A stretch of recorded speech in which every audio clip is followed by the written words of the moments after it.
Hey everyone, it's Mike, and we're back finally, after a little hiatus, to review the Season 7 premiere of HBO's Game of Thrones. And what an episode it was. We have so much content to cover, so hold on to your butts. We start off in the Riverlands, where Walder Frey is holding a feast with, quote-unquote, all the Freys who matter. Now, most of you knew immediately at that point, seeing that he was killed off by Arya in Season 6, that Arya had not finished her revenge stop in the Riverlands. But for those of you who didn't, you soon found out that she had poisoned the entire lot of them, save a few innocent women. Now this creates a vacancy in the Riverlands, and I'd imagine that Lord Edmure will retake command in the name of House Tully. By the way, we never saw Blackfish die on screen, which totally means that he's hanging out with Stannis and his secret army. Maybe not that, but he actually could still be alive. In the next scene, we're then introduced to this growing shadow in the distance. As the storm draws closer, we see the army of the dead in a light that we had not seen since the Fist of the First Men, when we see them strolling past Sam in grouped formation. And they have at least 3 undead giants with them. We then get a glimpse of Bran arriving at the wall, where he issues this ominous warning to the Night's Watch that the dead are coming. Obviously they know this, but he has seen them and they're hot on his heels. It's very important to understand that his arrival at Castle Black now gives him access to ravens, in which he can send a message to Jon at Winterfell. Back at Winterfell, Jon is leading an effort to scrounge up dragonglass and find it wherever they can, using every available resource.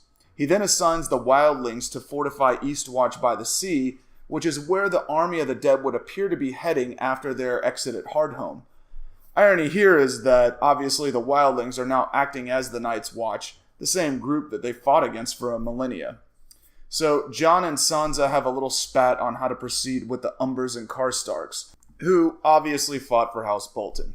Now, Jon wants to pass these establishments along to their rightful heirs, the Umber and Karstark heirs, and kind of forgive the sins of the father, which is pretty much an underlying theme for the entire series.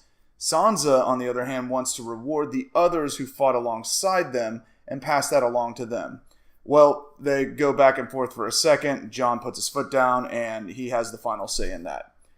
You then see the camera pan over to Littlefinger, and you immediately know that guy is going to try and plant the seed of doubt in Sansa's head and cause some sort of rift between her and Jon.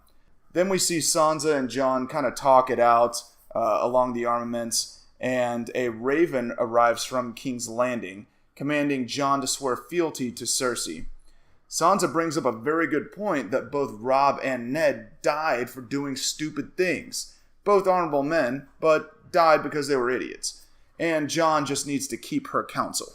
We now arrive in King's Landing, and we get our first interaction between Cersei and Jaime since before the nuking of the Sept of Baelor. Jaime is a little frightened of her, and understandably so. So Jaime learns that Tyrion has been named Hand of the Queen, and you could tell by the look on Jaime's face that he would never want to kill Tyrion, as Cersei is kind of implying that they will have to do, and is just overall conflicted about it. Now, in the books, Jaime was actually disgusted by the presence of Cersei even before he took off. It's important to note for the non-book readers that none of the events of the Sept of Baelor, destruction of all the houses there, have occurred yet. So Jaime then reminds Cersei about the reality of the situation. She says she's the ruler of the 7 kingdoms, and Jaime quips, it's 3 at best. Which obviously indicates that they have few and far between in terms of allies. And that's a nice little segue into the next scene, where we see the Greyjoy sails rolling into King's Landing. And that almost immediately confirms a theory of mine that Euron will attempt to marry Cersei, and those two, shattered houses will attempt to join this axis of evil. So Jaime makes a good point that the Ironborn aren't even the strongest allies, which is exactly true, but they do have ships. And something that is possibly a game changer that we'll get to in a second. So we see Euron and Jaime kind of casually trade insults in the throne room. And he actually makes a remark, Euron that is, that he has 2 hands as a quality when proposing to her, which is an obvious shot at Jaime's missing one hand. fairly safe to assume that he knows about the incest between the two as well. So Cersei actually denies him and states that he's just not a trustworthy dude. So Euron then says he's going to bring something back, which I am almost certain is going to change your thoughts on how easily Daenerys will wreck the Seven Kingdoms. We're talking about some artifact here that's going to change the game, and I believe this artifact to be Dragonbinder, which is mentioned in the books. Now, this is a horn that Euron has acquired throughout his journeys that supposedly submits a dragon to his will, meaning that he will be able to control one, if not all, of Daenerys' dragons. Now, I know everybody's heart just hit the floor about the implications, what that possibly might mean. And what really solidified this theory for me was the scoring of the music at the end of this scene. You'll notice it was just almost 100% baritone horns. So that totally was a nod at there is a horn involved with this whole dialogue. Okay, now that we've picked our hearts off the floor, we can now catch up with Sam at the Citadel. In a scene that has actually ruined eating soup for the rest of my life. I will never touch a can of soup again. Campbell's stock will drop tomorrow to new lows at the opening bell. I'm almost convinced of it. I'm not even going to talk about what I'm referring to because it's pretty damn gross. Instead, we'll follow Sam over to the off-limits book section that we know Sam is just going to break into. We're then introduced to the headmaester, who book readers know to be Marwyn the Mage. Sam is asking him again for access to the Forbidden Books section, but is denied because he is not a maester yet. Well, Sam steals a key, and he is thieving them books. Now we're back at Winterfell. Pod and Brienne are training. Tormund is totally undressing Brienne with his eyes. Littlefinger approaches Sansa and attempts to plant this seed that we thought he was going to do, or that we knew he was going to do from one of the opening scenes. And Sansa just shuts him down cold. She sees him coming from a mile away now. We then catch up with Arya again, who is arriving to obviously see Ed Sheeran's live performance at the Twins. Just kidding. So she is in the presence of soldiers from King's Landing who came to quell the issues in the Riverlands. They're completely hospitable, and I think Arya learns a valuable lesson that most soldiers are just regular people with families, and some are actually good-hearted.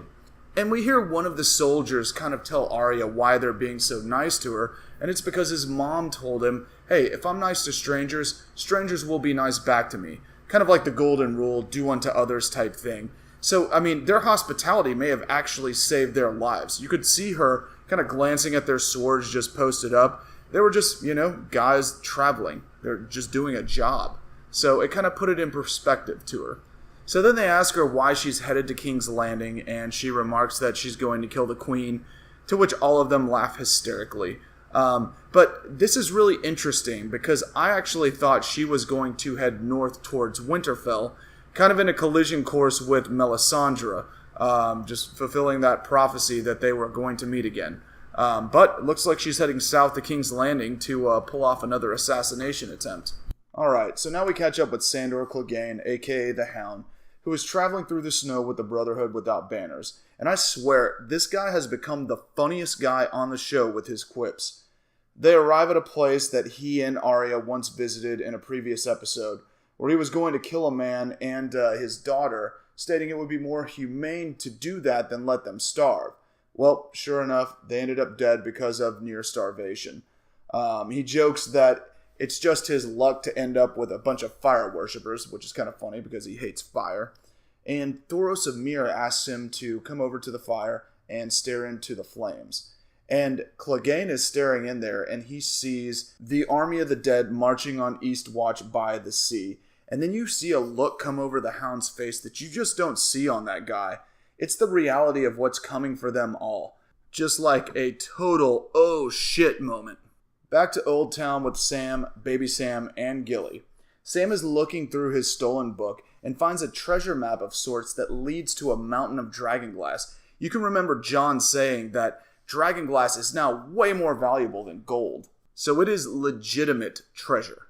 And of course, he immediately thinks to send this information to Jon. You then see him collecting food trays from what appears to be some sort of makeshift prison or some sort of solitude area. A hand reaches out and asks him if the Dragon Queen has arrived yet. This is clearly Jorah Mormont, which is actually one step closer to proving my theory on the cure for grayscale. I predicted that he would be cured at the Citadel and Sam would be instrumental in finding the cure. And you can watch that video if you haven't seen it yet by clicking on the top right hand corner. Now we finally get a shot of Daenerys arriving at her ancestral home of Dragonstone. Now this is where her ancestors settled when they fled Valyria 100 years before the Doom. Ironically, this is where the Targaryen conquest of Westeros was launched when Aegon the Conqueror took the Seven Kingdoms. We see her approach the throne room, to which she gazes at briefly, staring at the throne. Then she just walks right past it into the war room, like Nick Saban after winning a national championship. Not content or caught up in the moment, immediately preparing for the next battle. She is all business, but will she have an answer for the Dragonbinder? I don't know. I hate seeing direwolves die, but I have a feeling at least one of the dragons meets that fate, if not all. Maybe it's going to be kind of like the Dance with Dragons. Well, that does it for this review. I'd love to hear your feedback in the comments. Are we all on the same page with Dragonbinder and what we think's going to happen there? What do you think Arya's probability for killing Cersei will be?